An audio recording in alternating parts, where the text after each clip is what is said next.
তারেক রহমান ও বিএনপির মারাত্মক বা সর্বোচ্চ চেষ্টার পরও কাজ হচ্ছে না। বিএনপি নেতাকর্মীদেরকে কিছুতে নিয়ন্ত্রণ করতে পারছেন না, এবং এর ফলে এমন এমন ঘটনা ঘটছে, অবাক করা ঘটনা, আশ্চর্যজনক ঘটনা ঘটছে, দুঃখজনক ঘটনা।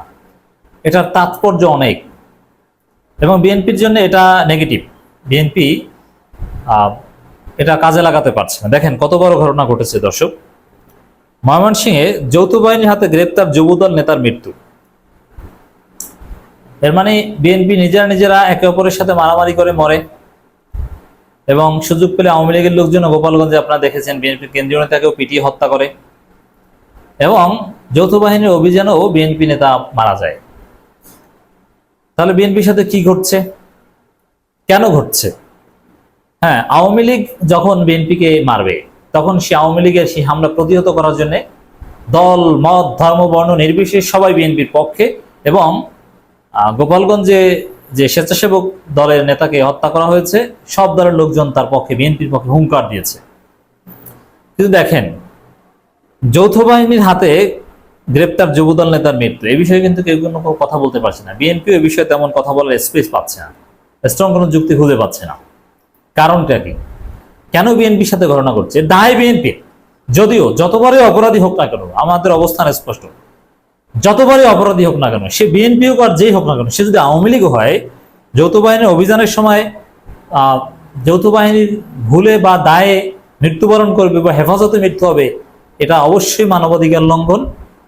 কি কারণে এই বিএনপি নেতার মৃত্যু হয়েছে, যৌথ বাহিনী কিভাবে দায়ী, এর বিচার আমরা চাই। কোনো অপরাধীকে ওইভাবে হত্যা করা এর অধিকার কারণেই।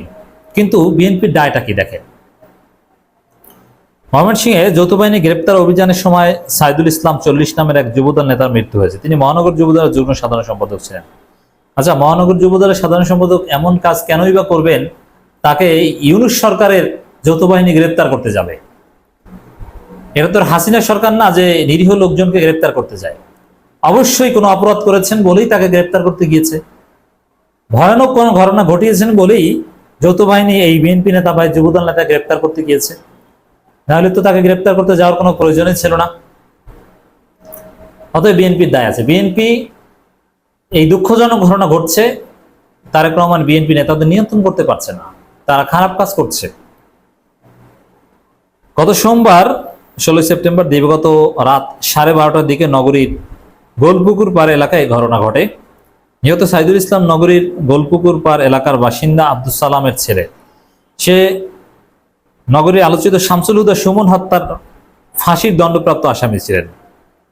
জানা যায় আসামি ছিলেন, এটা ভিন্ন। এটা আমরা আসামি হাসিনা আমলে আসামি যে কাউকে করতে পারে। আমি জানি না যে এই হত্যাকাণ্ডটাকে হাসিনা আমলে ঘটেছে না অন্য কোথাও।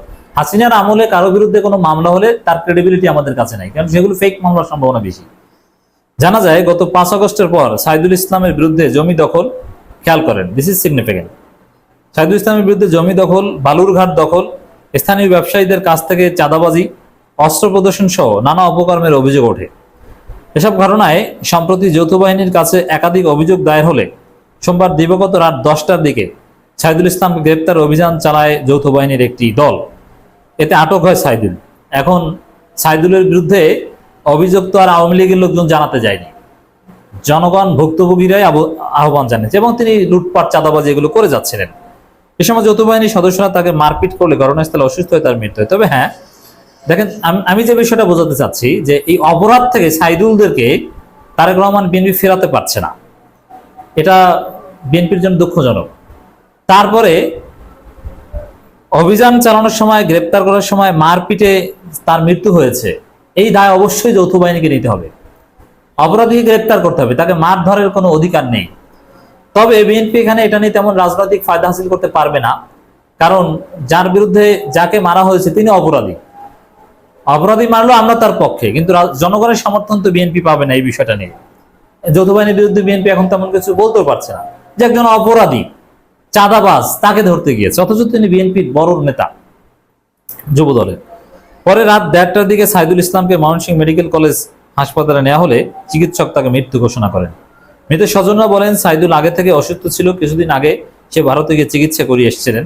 তারপরও অভিযানের সময় যেহেতু নিহত হয়েছে, এটা বিএনপি, এটা ডেফিনেটলি যৌথ বাহিনীর দায় রয়েছে, এবং বিএনপির জন্য একটা লজ্জার যে তাদের নেতারা এখন যৌথ বাহিনীর হাতেও নিহত হতে হয়। কই জামাত শিবিরের কেউ তো এরকম হয় না। হ্যাঁ, আওয়ামী লীগের লোকজন চাঁদাবাজি করে বিএনপির নামে চালিয়ে দেয়, এটাও বলে, জামাতের নামে তো চালিয়ে দিতে পারে না। মানে কি, বিএনপির লোকজন এর সাথে জড়িত বলেই তাদের নামে চালিয়ে দেওয়া যায়। এই জন্য বিএনপিকে বলবো, জামাত শিবির থেকে শিখুন।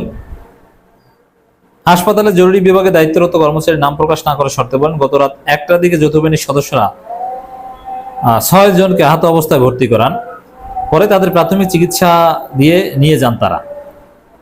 এর মানে যৌথ বাহিনী ভালোই পেটাপিটি করছে না, এরকম পেটানো যাবে না, কাউকে আঘাত করা যাবে না, গ্রেপ্তার করতে হবে এরকম। হ্যাঁ, আত্মরক্ষার্থে অনেক সময় কিছু লাঠিচার্জ করতে হয়, এর বাইরে কোনো আঘাত করা যাবে না। এই জন্য সেনাবাহিনী আশা করি ভূমিকা পালন করতে পারবে। দর্শক, আরেকটা খবর দেখেন যে বিএনপি যে আসলেই ব্যর্থ, নেতাকর্মীদের নিয়ন্ত্রণ করতে পারছে না। অরেল সম্পদের মালিক বিএনপির লিয়াকত চেয়ারম্যান দুদকের মামলা। হাসিনা পালিয়ে যাওয়ার পর ডক্টর ইউনূসের যে জনগণের সরকার, যেখানে সবচেয়ে বেশি অ্যাডভান্টেজ পাচ্ছে বিএনপির লোকজন মনে করছে তারা ক্ষমতায় এসে গেছে। এই সরকার ক্ষমতায় থাকতে বিএনপির লোকজনের বিরুদ্ধে মামলা, হত্যা মামলা, বিএনপির লোকজনকে যদি কারাগারে যেতে হয়, এটা বিএনপির জন্য সত্যি লজ্জাজনক, দুঃখজনক।